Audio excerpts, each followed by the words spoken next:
नमस्कार दोस्तों, स्वागत है आप सभी का आपके अपने चैनल गौरव जंक्शन में।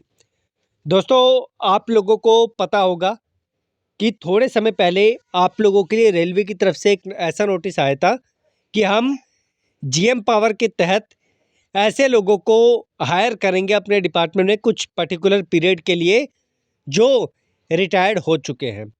और सीसीएस वाले भाइयों की मांग थी कि हमें जो है यहाँ पर हायर करना चाहिए डिपार्टमेंट को, ताकि जो हमारी ट्रेनिंग है उसके बेसिस पे हम जो है आगे बढ़ सकें। एक बार जो व्यक्ति रेलवे से रिटायर हो जाता है वो उस काम के लिए इतना योग्य नहीं होता जितना एक ट्रेंड व्यक्ति जो है अप्रेंटिस करके बैठ के जो है होता है। और अगर एक अप्रेंटिस वाले भाई को नौकरी दी जाती है तो वो अपनी पूरी लगन से जो है आगे बढ़ने के लिए और भी अच्छे तरीके से कार्य करता है। देखो भाई, इस अपडेट के रिगार्डिंग आप लोगों में से कुछ बच्चों ने मेल पे ये नोटिस मुझे शेयर किया और रिक्वेस्ट किया कि मैं इसके बारे में आपको जानकारी दूं, क्योंकि सीसीएस वाले भाइयों को पता भी चलना चाहिए कि हमारे लिए डिपार्टमेंट जो है क्या अभी कुछ कर रहा है या नहीं कर रहा। तो क्या है जानकारी, क्या है नोटिस, आगे आप लोगों को लेकर चलता हूं और आपको बताता हूं। एक चीज़ और, मॉक टेस्ट पर जो जोन वाइज है उस पर कल या परसों मैं आपको डिस्काउंट कोड प्रोवाइड कर दूंगा। 40 से 45% का डिस्काउंट आपको मिल जाएगा। तो अभी आप लोग मत लीजिए, कल या परसों आप लोग ले लेना, मैं आपको बता दूंगा, ठीक है। कई बच्चों ने रिक्वेस्ट किया है, इसी वजह से ये इनिशिएट किया है। बढ़ते हैं आगे। दोस्तों, आज बात करने वाले रेलवे ग्रुप डी की तैयारी के लिए कुछ बेहतरीन किताबों के बारे में जो चक्षु प्रकाशन की तरफ से आती है, जिसमें सबसे पहले मैथमेटिक्स की किताब है जिसमें आपको चैप्टर वाइज पीवाईक्यूज यानी प्रीवियस ईयर क्वेश्चंस देखने को मिल जाएंगे। इसके अलावा 400 प्लस आपको अलग से एमसीक्यूज देखने को मिलेंगे। इसके बाद आपके सामने आती है रीजनिंग की किताब जिसमें आपको चैप्टर वाइज पीवाईक्यूज देखने को मिलेंगे और अलग से आपको 1050 प्लस एमसीक्यूज देखने को मिलेंगे। इसके बाद आपके सामने आती है यहां पर सामान्य ज्ञान की किताब जिसमें चैप्टर वाइज आपको पीवाईक्यूज देखने को मिलेंगे और अलग से आपको 500 प्लस एमसीक्यूज दे रखे हैं। इसके बाद जो सिलेबस वाइज आप लोगों के टॉपिक हैं उससे एमसीक्यूज निकालकर 2500 प्लस आपको एमसीक्यूज यहां पे देखने को मिलेंगे। 2 आप लोगों को सोल्व पेपर देखने को मिलेंगे और 25 प्लस प्रैक्टिस सेट आपको देखने को मिलेंगे। अगर आप लोग चारों का कॉम्बिनेशन लेना चाहते हैं तो लिंक वैसे मैंने आपको डिस्क्रिप्शन में दे दिया है, आप जाकर लीजिए। इससे आप लोगों की पढ़ाई में बूस्ट आएगा, क्योंकि टॉपिक वाइज आप लोगों को जो कंटेंट यहां पर मिल रहा है, जो क्वेश्चंस आपको मिल रहे हैं, वो प्रीवियसली आप लोगों के एग्जाम में आ चुके हैं। तो भाई बढ़ते हैं अपने नोटिस की ओर। और आप ये देख सकते हैं नोटिस जो है रेल कोच फैक्ट्री कपूरथला की तरफ से है। 3/3/2025 का नोटिस है। और यहाँ पर जो है ओपनिंग डेट जो है एप्लीकेशन की 3/3/2025 से ही शुरू हो चुकी है। 17/3 तक का टाइम दिया। ऑफलाइन फॉर्म है, ऑनलाइन फॉर्म नहीं है। अब क्या है इसमें, देखो भाई, डेजिग्नेशन पे लेवल 2, 6 और 7 की नौकरी है।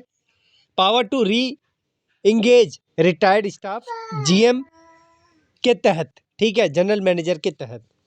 उसके बाद ये जो जीएम है, हालांकि ये सीसीएस के लिए लगना चाहिए था, लेकिन अब देखो ये किन के लिए कर रहे हैं। एलिजिबिलिटी जो रिटायर्ड रेलवे स्टाफ है उनके लिए, वो हैव रिटायर्ड फ्रॉम पे लेवल 2, 6 और 7। पीरियड ऑफ इंगेजमेंट 1 साल का इनिशियल पीरियड ये जो रख रहे हैं। आप ये सोचिए कि कोई व्यक्ति अगर 60 साल का हो गया, 55 साल का हो गया, वो काम करने के लिए जाएगा रेलवे में दोबारा से या नहीं जाएगा, और वो आगे चल के रेलवे को अपनी अच्छे तरीके से सर्विस दे पाएगा या नहीं दे पाएगा, आप भली बात ही जानते हैं। तो आप समझ सकते हैं कि रेलवे ने सीसीएस के साथ ऐसा ना करके किन के साथ ऐसा किया है, आप लोग जानते हैं। हालांकि इस नौकरी का असली हकदार एक सीसीएस वाला बच्चा था, क्योंकि अगर रेलवे उनको मिनिमम 1 साल के लिए भी रख लेता तो वो रेलवे को असली काबिलियत अपनी दिखा देते। Period of engagement minimum 1 year का है, ठीक है, और ये बढ़ भी सकता है आगे चल के। Place of posting rail coach factory Kapurthala. Age limit की बात करें तो यहाँ पर 64 साल है मैक्सिमम। 31/3/2025 तक जो है maximum age must be below 64 साल जो है यहाँ पर इन्होंने रखी हुई है कि 64 साल से नीचे नीचे की आपकी एज होनी चाहिए। और ये सर्विस मैक्सिमम 65 तक चलेगी। फॉर एग्ज़ाम्पल आप रेलवे से रिटायर्ड हुए 55 साल की उम्र में और 56 में आप इसका फॉर्म फिल कर रहे हो, तो 10 साल तक की सर्विस आप लोग और कर सकते हैं। उसके बाद नंबर ऑफ़ वैकेंसीज़ में इंक्रीज़ डिक्रीज़ ये डिपार्टमेंट डिपेंड करता है। फॉर्म इनके पर्टिकुलर एड्रेस पे पहुंच जाना चाहिए। 100 रुपये आई थिंक इन्होंने फ़ीस मांगी है, आप लोग देख लेना इसको।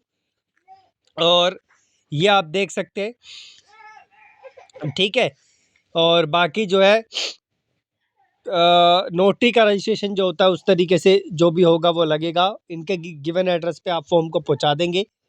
ये कुछ सर्विसेज है, ये आप देख सकते हैं।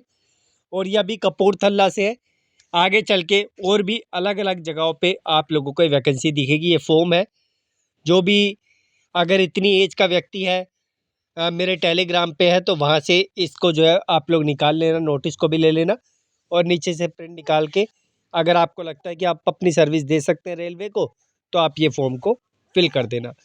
लेकिन यह काम सीसेज वाले भाइयों को होना चाहिए था।